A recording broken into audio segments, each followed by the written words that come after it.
Indonesia berhasil mengantongi 2 emas dari panjat tebing lead putra dan putri yang masing-masing dimainkan oleh Ardana Cikal Damarwulan dan Alma Ariela Sani Jumat 12 Desember.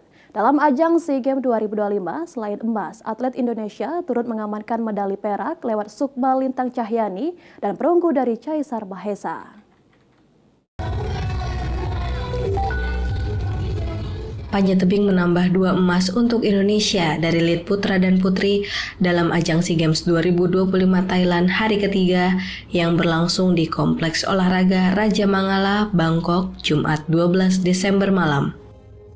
Medali emas lead putri berhasil dikantongi lewat Alma Ariela Sani yang mencapai hold terakhir pada rute panjat di babak final.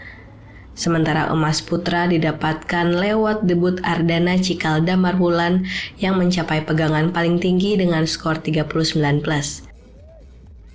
Dia berhasil mengungguli pesaing terdekatnya dari tuan rumah Thailand yang mencapai skor 38.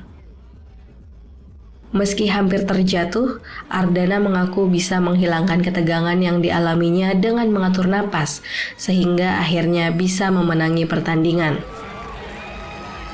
Senang banget dan puas juga sama manjatku tadi karena aku bisa mengeluarkan yang maksimal. Tadi sempat hampir jatuh juga tapi bisa nahan dan akhirnya dapat juara 1. Senang banget. Oke, ini debut kamu bukan di SEA Games? Iya.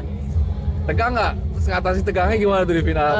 Cara ngatasin tegangnya, tegang sih pasti tegang. Soalnya ngatasin tegangnya, aku biasanya atur nafas kayak 5 detik, tarik 5 detik, buang.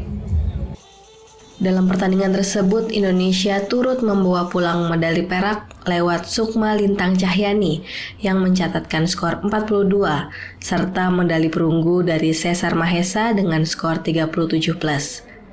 Dengan tambahan 2 emas, Indonesia kini berada di peringkat ketiga pada klasemen sementara setelah Thailand dan Vietnam dengan mengamankan 20 emas, 28 perak, dan 24 perunggu.